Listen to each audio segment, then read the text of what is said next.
What is going on, folks? I am Goat. Welcome back to Warframe. So, I have had worlds of problems with shooting videos, internet problem, if you saw my post about delayed posting and everything. But what we're going to do is we're going to go over what I consider to be good weapons. Not great, not terrible, just solid baseline good weapons. We only have 3 of these. 2 are melees, 1 is, actually... No, they're all 3 melees. I take that back. So we'll just... Well, no, one of them... I'm sorry, we have 4 because the pox is in there. I don't know why I don't have that on the fucking list, other than I'm dumb. So, we have the Coda pox. So, the Coda pox is not a bad weapon. Okay, they're just like these little... pustule little things. Now, I'm showing config B because config A has a ribbon. And the more I've thought about it, the more like if I have a ribbon, I'm going to try to show these as they are. So the initial release came out as a toxin. The pox are kind of whatever, so I just kind of left them how they are. Okay. So your base function on this is toxin damage, right? Just toxin damage. That's what they do. And getting a toxin buff just helps. So basically, I've just done a viral heat setup, simple setup, using secondary innervate and Hornet Strike. Now, I will tell you that Hornet Strike can be a little interesting, so you can go a couple of ways with this. You can just put another 60-60 here instead if you really want to, but this works just fine. Okay, so we're just gonna show it to you. All right, we're just some level 230 enemies, and let's just chuck some little anger grenades at these motherfuckers and watch them die. Like, as you see, this works totally fine. And funny enough, like, you can do a gas build with these things. Like, you can do like a gas electric with these if you really want to. And they work totally fine. Because obviously, with the release of something like secondary innervate, it just makes a whole lot of status host types of weapons so much better. Because they're doing crazy bullshit like this. And there we go. That's, look at her. She's just hating her fucking life right now. She's just dying from status procs. That's the pox. Is that terrible? No. Is it great? No. And there's a big fucking reason to it. The big primary reason is its ammo pool. So, its magazine is 8. You can only pick up half of the magazine amount, and pistol ammo is a little funky. So you end up... If you really want to kind of main with these weapons, you really need a mutation mod with these things. So there's that. Okay. But as this setup goes, obviously you just saw this works really fucking good. So that's the pox. Like, they're solid. They're good. They're just not like in the kind of excellent tier of weapons. Okay. So there's that. So then we have the Coda Motivore. Now, I got lucky on the second round of it that, if anybody didn't see it, the Coda Motivore had a 60% electricity valence bonus, so you obviously can imagine I went for that shit. And even still, this thing's okay. Like, you don't necessarily need Prime Rage. I would definitely recommend Prime Fury, or at least Quickening at a minimum, but Prime Fury is good. Quickening just gives you the potential for additional combo. And you can sacrifice like the range on this thing and come in with galvanized steel instead. So instead of doing range, which does kind of hurt an influence build, by the way, you can do the galvanized steel coupled with blood rush. Makes it a very, very interesting combination, and then you'll end up getting yourself to a ×5 at a bare minimum on a heavy attack. You'll come back to a ×5 no matter what the hell you do. And there's this, right? There's this complete setup right here. Works totally fine.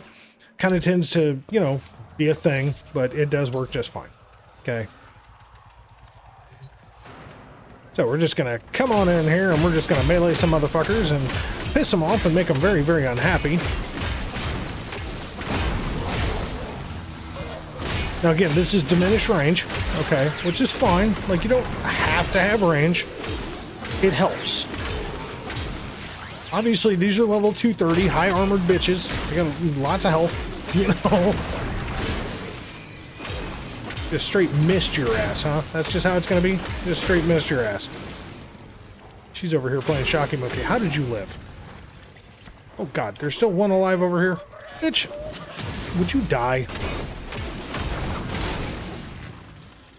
Look at her. She's being stubborn as shit. And yes, I'm going to talk about the unique traits. I didn't do that. There, she's fucking dead. Jesus Christ. So the Motivore is basically like a part of a scooter. Okay? That's just what the Motivore is. Its unique traits are interesting. Okay? Its unique trait, which this is what I like about how DE does stuff. Okay? Because, yeah, you can go with impact and get attack speed and then completely bypass that and go for range. You really can. You can go with puncture, or yeah, you can go with puncture, and then you can get more range, but then you'll need attack speed.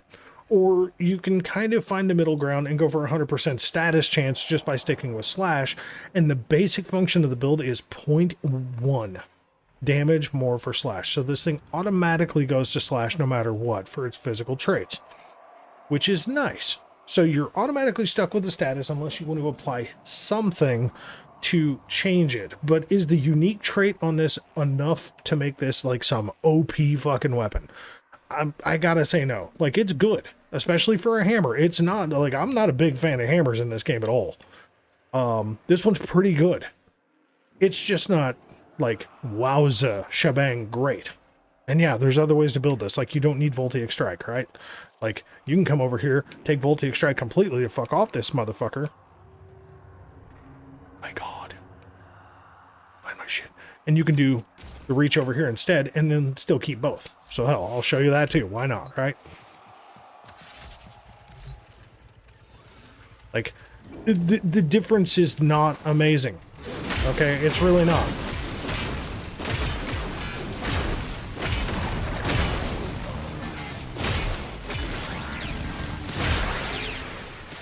They're all fucked up. The thing is, with hammers, they're blunt, they're just brute force weapons. They tend to throw people everywhere. Bitch, would you just die? Like, I went over here getting shocked. Here, fuck this. I'm gonna slam this bitch and make her hate her life. And can you imagine somebody just walking up and just swinging half a fucking scooter at your bitch ass? Oh, fuck you, just die. I had to throw these bitches all over the place, didn't I? Hi. You know.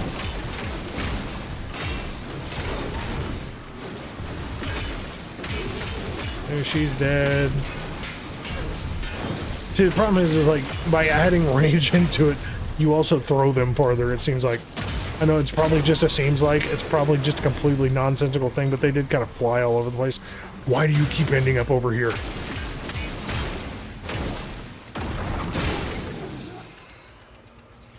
Damn, I just kind of bank shot pulled that bitch. So the Motivore, it's not amazing, but it's not terrible. The last one, and I have seen people put up posts about how amazing this thing is and how crap this thing is. There is like no middle ground on this weapon, and crazy enough, I'm going to be the middle ground, I guess. Here, we'll even go with its original appearance. There, it looks like a booger. So the mire. Now, the mire, oh my god, not the pox, idiot. So the mire, I can't remember if I did. Yeah, I did the Valence Override because I wanted a gas build. Okay. Specific reason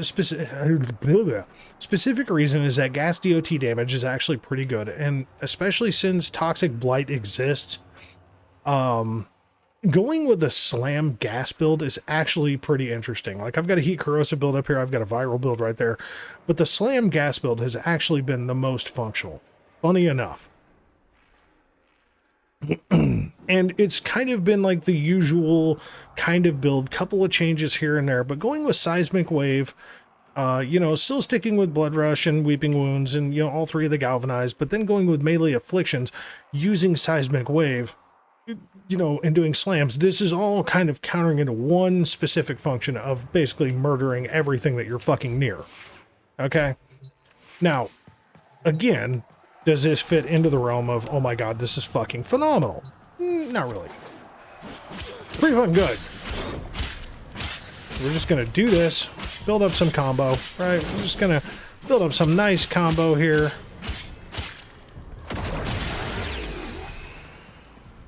Like, they just don't like it. They die. The gas procs, between the slam damage and then the gas procs hitting them because of it, once you have some combo built up, you can pretty much just hop, skip, and jump all over the fucking place once you get the galvanized reflex built up to that ×5, and you will pretty much just annihilate everything that you power slam around. So the Coda Meyer is really, it's the best of the good three. Without question, it is the best of the good three. So that's what I got for now. Let me know what your thoughts are on this, because again, like I said, I'm going to try to stay away from Rivens with these Coda weapons. I'll do my best. But as they are, these are my 4, you know, because we got the Pox, we got the Motivore, the Hirudo, and the Meyer. Out of those 4, I think the Hirudo, I didn't even show those. God almighty, I'm stupid. Oh, Christ, I am slacking. I was about to just walk the fuck out of here and not even talk about the last one. So the Hirudo came out with radiation, okay? Build is pretty fucking simple. It is electricity, it's an influence build. The problem is that sparring weapons are cool to watch, but they're not so cool in function, okay? And because of their range deficiencies, putting range on these is definitely advisable, especially using an influence build. You know, do you need to run Voltaic Strike? Absolutely not. You can come over here and run Shocking Touch instead. Give yourself a little bit more base damage. There's nothing wrong with that whatsoever. You can simply just do that. Drop your status down. It's really not going to matter. Critical hits have a 5% lifesteal. Increases maximum health by 5 seconds, or by 5% for 15 seconds. Stacks up to 25%. So if you have a squish frame, yes, these can actually help boost that. That is the bonus to the Hirudo. Okay, the negative is what you're about to see. So these are good. Don't get me wrong. These are fucking good.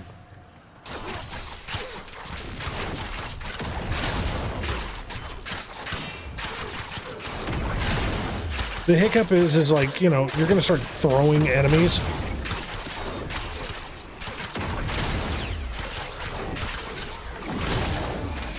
Like, they work, right? There's no question they work. Like, I'm poking and jabbing to death like a motherfucker, but see, there's one bitch, just like, kind of like with the Motivore, she just flew right over the fucking obstacle here.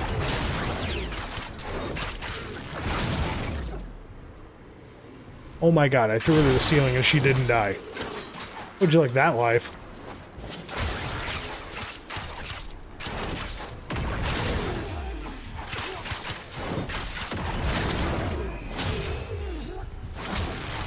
I mean, like I said, you know.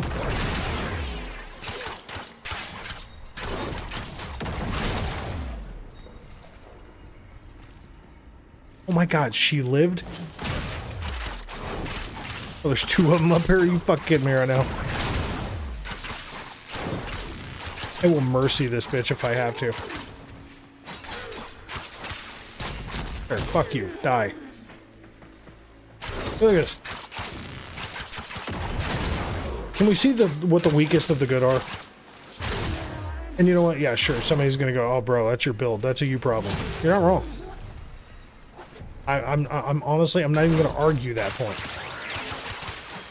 My hiccup with sparring weapons is that they do have their mega limitations.